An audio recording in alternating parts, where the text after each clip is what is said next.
سبحانک اللہم و بحمدک و تبارک اسمک و تعالی جدک ولا الہ غیرک. عربی میں کوئی نہیں کہے گا، سب ترکی میں کہے گا. یہ کس کا قانون تھا؟ صلیبیوں کا. یعنی پورا کا پورا اسٹرکچر ہی اسلام کا بدلنا تھا صاف صاف، تاکہ 500 سال کے بعد میں اوریجنل قرآن ڈھونڈے بھی ترکی میں تو نہیں ملتا کسی میں، کیونکہ نماز بھی ترکی میں، قرآن بھی ترکی میں. کاغذ قلم پہ بھی پابندی لگا دیا، یسرنا القرآن اما پارا پہ بھی پابندی لگا دیا. نہ درس نظامی کے 9 صرف کی کتاب چلے گی، نہ مدرسہ، نہ مولانا بنیں گے، سب پہ پابندی ہے. اب ایمانداری سے بتائیں 500 سال کے بعد میں قرآن کہاں سے ڈھونڈتا تھا؟ حدیث کہاں سے ڈھونڈتا تھا؟ کفر پر مشیت کے جلال آتا.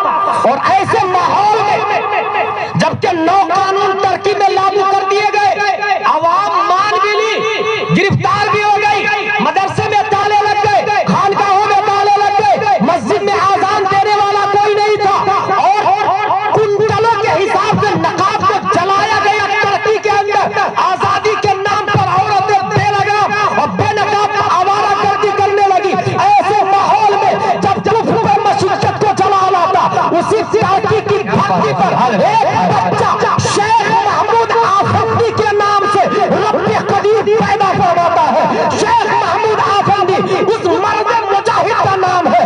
جب دودھ چھوڑ دیا تو دیکھا یہ ماں بھی قرآن پڑھ رہی ہے، باپ بھی قرآن پڑھ رہا ہے، ماں بھی عالمہ ہے، باپ بھی عالم ہے. ماں باپ سے سب سے پہلے قرآن کا حفظ کیا، 7 سال کی عمر میں حافظ قرآن بن گیا. اس کے بعد علم حاصل کر لیا ماں باپ سے، اور پھر یہ دیکھا کہ چند سالوں بعد ترکی سے اسلام کا نام و نشان مٹ جائے گا. اس لیے لوگوں کے دروازے پہ دستک دیا، جیسے اپنے زمانے میں علامہ ارشد القادری نے دیا تھا، جیسے آج مفتی زبیر اور ان کی کمپنی دے رہی ہے. بھائی کو بچے کو بھیج دو حافظ بناؤں گا، بھائی کو بچے کو بھیج دو عالم بنا دوں گا. شیخ محمود آفندی ڈور ٹو ڈور جا کے بول رہے ہیں آپ اپنے کو بچے کو دیجئے نا، میں اسے دینی تعلیم دوں گا. لوگوں کا نہیں کمال ترک کی فوج ڈھونڈ رہی ہے، مار ڈالے گی. مگر مایوس نہیں ہوتا عالم، وہ مار کھا کے بھی، دھکا برداشت کر کے بھی دوسرے دروازے پر جاتا ہے، تیسرے دروازے پر جاتا ہے، چوتھے دروازے پر جاتا ہے. 10 میں سے ایک آدمی نے کہا لیجئے میرا بچہ، آپ اسے عالم بنا دیجئے گا. اس طرح چند بچوں کو جمع کیا شیخ محمود آفندی نے. رونے کا مقام ہے، پولیس ڈھونڈ رہی ہے، جو قرآن پڑھے گا اسے گولی مار دی جائے گی. کمال ترک کی فوج گلی گلی ڈھونڈ رہی ہے، کوئی دین کا کام کرتا ہوا نظر نہیں آنا چاہیے. مگر شیخ محمود آفندی چند بچوں کو لے کر کے وہ چلے جاتے ہیں کھیتوں میں، اور بچوں سے کہتے ہیں پیارے بچوں سنو، اگر کمال ترک کی فوج آئے گی تو سب کام کرنے لگ جانا کھیتوں میں، اور فوج چلی جائے گی تو جیسا میں بولوں گا ویسا بولنا. فوج نہیں ہے، کاغذ قلم پر پابندی ہے، سلیٹ نہیں ہے، تختی نہیں ہے، اور نہ کوئی کتاب ہے. شیخ محمود آفندی کہتے ہیں بچوں میری طرف دیکھو، الف ایسا ہوتا ہے، قرآن کا الف ایسا ہوتا ہے، با ایسا ہوتا ہے، اس کے نیچے ایک نقطہ ہوتا ہے، تا بھی ایسا ہی ہوتا، اس کے اوپر 2 نقطے لگے ہوئے ہوتے ہیں، نون بھی ایسا ہی ہوتا، بس تھوڑا سا راؤنڈ میں ہوتا، بیچ میں ایک نقطے ہوتے ہیں. انگلیوں کے اشارے سے الف سے لے کر یا تک ہی نہیں بلکہ حروف مشبہ بالفعل 6 ہے بچوں. انا اللہ کانا لاکنہ لیکن اللہ، حروف جارہ کا عمل یہ ہے جس پر داخل ہوتا اسے کسرہ میں بدل دیتا ہے. حروف افعال ناقصہ کا عمل یہ ہے اپنے اسم کو رفع اور خبر کو نصب کرتا ہے. بچوں وضو میں 4 فرائض ہے، چہرہ دھونا، ہاتھ دھونا، مسح کرنا، پاؤں دھونا. بچوں غسل میں 3 فرائض ہے، کلی کرنا، ناک صاف کرنا، پورے بدن سے پانی بہانا. بچوں اسلام کی پہلی 5 ستون پر قائم ہے، توحید، نماز، روزہ، زکات، حج. اس دور کے علماء لکھتے ہیں کان اللہ وضع العلم علی اصابع الشیخ، گویا اللہ نے علوم مصطفیٰ کو اس شیخ محمود آفندی کی انگلیوں پہ رکھ دیا تھا. انگلیوں کے اشارے سے صرف اردو عربی نہیں، کسی کو حافظ قرآن بھی بنایا ہے تو کسی کو وقت کا مفتی اعظم بھی بنا دیا. نعرہ رسالت، علماء اہل سنت، جلسہ دفتر فضیلت، دارالعلوم محمدیہ عربی کالج، علامہ غلام جیلانی ازہری صاحب قبلہ.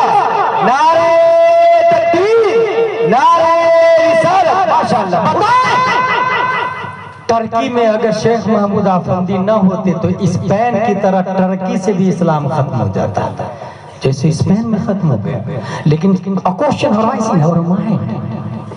شیخ محمود آفندی پڑھے کیسے؟ کیونکہ ماں باپ پڑھے لکھے تھے. Should we note this point? مدرسے پہ پابندی ہے نا, خانقاہ پہ پابندی ہے نا, کاغذ قلم پہ پابندی ہے نا, اردو کتابیں جلا دی گئی ہے نا, پھر بھی عالم بن گئے, وہ حافظ بن گئے. کیوں؟ ماں باپ پڑھے لکھے تھے.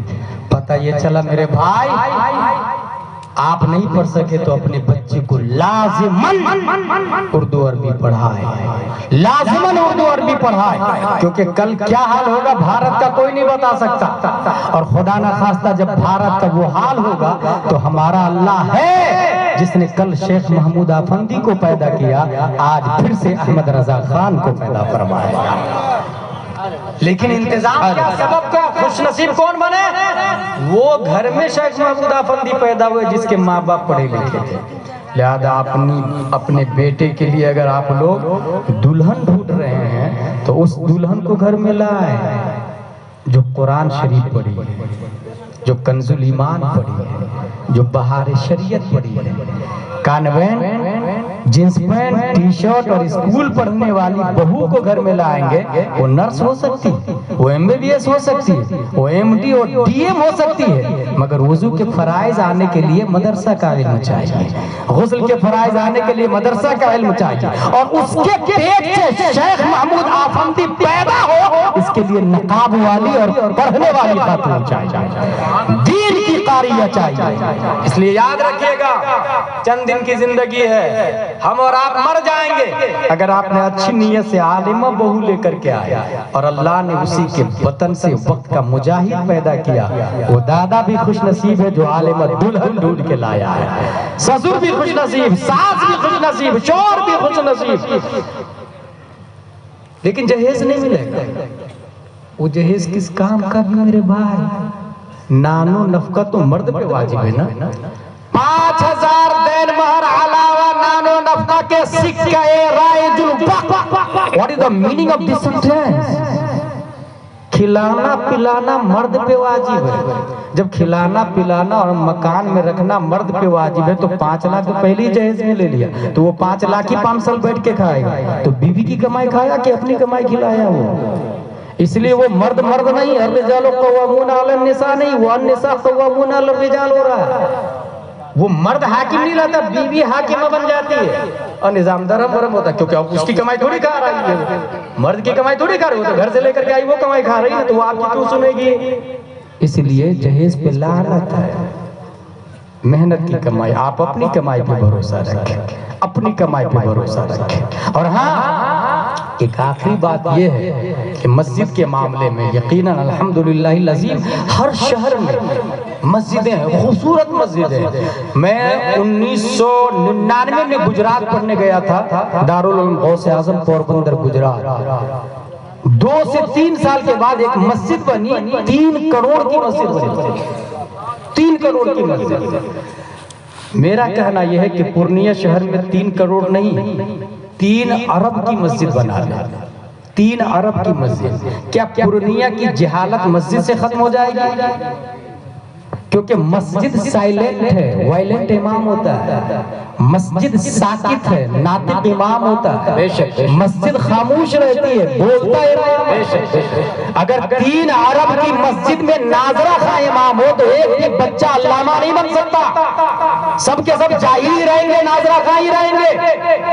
مسجد 3 کروڑ کی اور امام ناظرہ خواہ. امام ناظرہ خواہ کیوں؟ کیونکہ تنخواہ نہیں ہے نا ہمارے پاس, ہم 50 روپیہ نہیں دیں گے نا, ہم 100 روپیہ نہیں دیں گے نا, ہم کھانا کھلانے کے لیے تیار نہیں ہے نا. جبکہ دوسری چیز میں کوالٹی پہ بھروسہ ہے, دینی معاملات میں کوالٹی پہ بھروسہ نہیں. میرا کہنا یہ بھائی, ناظرہ خواہ لائے, آپ اس کو 10,000 دیں, لیکن عالم چاہیے تو 20,000 دینا, مفتی چاہیے تو 40,000 دینا, ڈبل مفتی چاہیے تو 80,000 دینا. ان کو اپنی مسجد میں دارالفتہ کا سسٹم قائم کرے نا, اور صبح شام اپنے بچے کو بھی بھیجے اور خود بھی جائے مسائل سیکھنے کے لیے.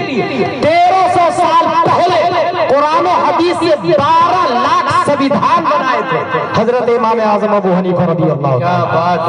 12 لاکھ مسائل نکالے تھے امام اعظم، 12 لاکھ امام محمد نے کیا حلال کیا حرام 2 لاکھ نیم نکالے تھے. یہ دارالفتہ کا مفتی بتائے گا.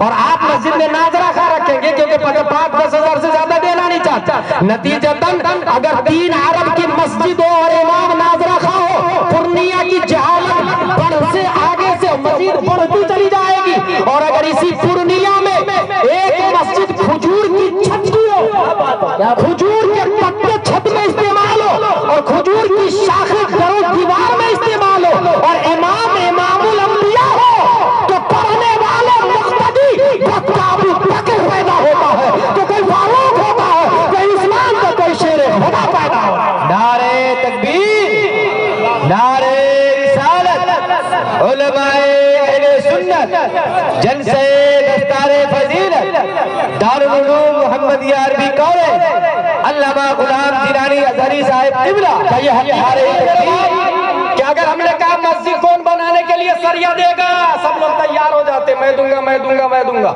مفتی کو تنخواہ 40,000 دینا ہے، 12 لوگ کھڑے ہو جائے 12 مہینے کے لیے، مشکل سے تیار ہو جائے. جبکہ سب کو پتا ہے انقلاب مسجد سے نہیں علماء سے آتا ہے. اور مسجد میں جہاں عالم منبر رسول پہ کھڑے ہو کر نبی و رسول اللہ کی باتیں کرتے ہیں، وہ عالم تیار جہاں سے ہوتے ہیں اسے دارالعلوم محمدیہ عربی کالج کہا جاتا ہے.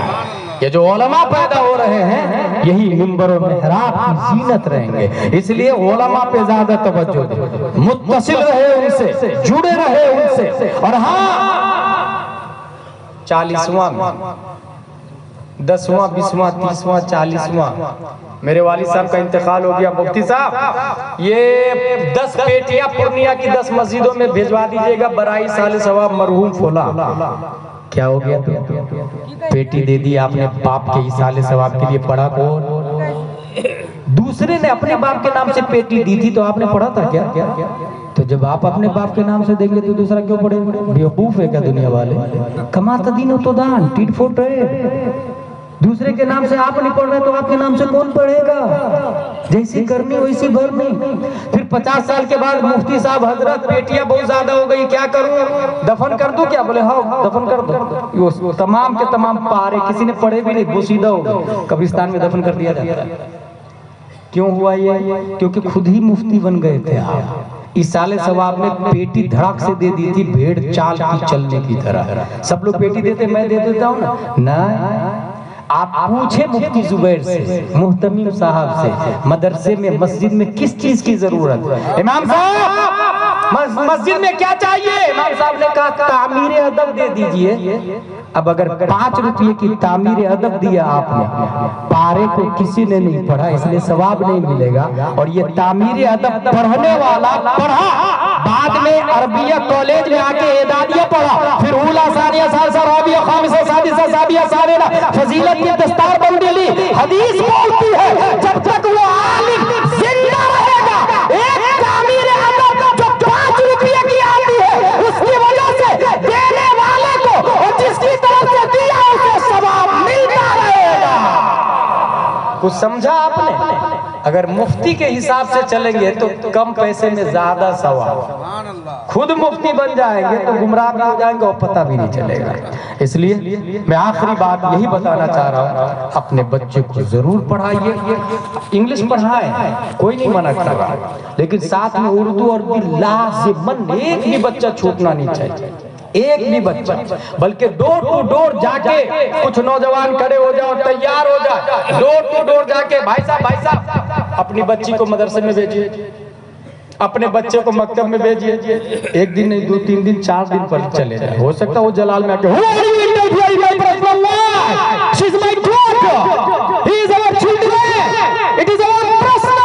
بھیجو یا نہیں بھیجو تمہیں کیا لینا دینا ہے.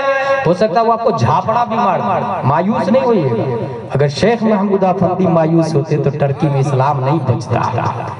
مایوس نہیں ہوئیے. اگر آپ کے خلاف FIR کر دے تھانے میں چلے جائیں، مایوس مت ہو. اور اتنا سوچ لے تھانے میں جا کے جو دین کے لیے جیل جاتا ہے اسے امام احمد بن حنبل کہتے ہیں. 28 مہینے جیل میں رہے صرف ایک مسئلہ کی خاطر. جو دین کے لیے جیل جاتا ہے اسے شمس الائمہ سرخسی کہتے ہیں. جو 12 سال بولتے رہے، لیکن اللہ کے بندے یہ عالم جیل بھی جاتے تو خاموش نہیں رہتے۔ شمس الائمہ سرخسی جیل میں تھے۔ علماء کرام چونکہ بڑے مفتی تھے نا، جیسے خواجہ مظفر علیہ الرحمہ بڑے مفتی تھے، دور دور سے علماء آ کے استفادہ کرتے تھے۔ مفتی مطیع الرحمن دامہ ظلہ علیہ بڑے مفتی، دور دور سے آ کے لوگ استفادہ کرتے۔ شمس الائمہ سرخسی جیل میں کنویں کے اندر، خاقان بادشاہ نے پابندی لگا دی، علماء کرام گئے جیلر کے پاس، جیلر کنویں کے میڑ سے مسئلہ پوچھنے کی اجازت دو گے؟ بولے ہاں اجازت ہے، مگر اندر گھسنا مت اور اندر کچھ دینا بھی مت، کھانا پینا مت دینا۔ کہا ٹھیک ہے نہیں دیں گے۔ اب سوچے اور روئیں، کنویں کے میڑ پہ علماء بیٹھے تھے، اوپر سے مسئلہ پوچھ رہے ہیں، نیچے سے شمس الائمہ جیل میں اور سب اٹھا کے مسئلے کا جواب دے رہے ہیں۔ اس سوال و جواب کو لکھا گیا تو 20 جلدوں میں المبسوط نامی فقہ حنفی کی عظیم عربی میں کتاب ماری سے وجود میں آ گیا۔ 20 جلدوں میں جیل میں لکھی ہوئی کتاب۔ عبدالستار حمدانی کا نام سنا؟ امام احمد رضا ایک مظلوم مفکر جیل میں لکھا ہوا۔ جیل سے چھوٹے تھے، میں پوربندری میں پڑھتا تھا اس وقت، چھوٹ کر کے سیدھا مدرسے میں آئے۔ اللہ ایسے علماء کو سلامت رکھے، اس لیے میرا موضوع کیا تھا؟ عالم ہے تو عالم ہے، عالم ہے تو عالم ہے۔ مجھے یقین ہے آپ لوگ میری باتوں پر خوش ہو کے یہ نہیں کہیں گے ازہری صاحب نے بہت اچھی تقریر کی، جس نے یہ بولا اس نے پانی پھیر دیا نا۔ رات میں عزم مصمم کر لے، کل سے اپنی بیٹی کو مدرسہ بھیجوں گا، بیٹا کو مدرسہ بھیجوں گا۔ اپنے بیٹے کے لیے جو لڑکی ڈھونڈ کے رکھا ہوں اسکول والی، اسے ریجیکٹ کرے، فوراً کسی عالمہ کو سلیکٹ کرے۔ اس کو کہتے ہیں جلسہ کامیاب ہونا، اس کو کہتے ہیں پروگرام کامیاب ہونا۔ رب قدیر معاونین اور اراکین کی عمر میں، رزق میں، علم میں برکت عطا فرمائے۔ وما علینا الا البلاغ۔ السلام علیکم۔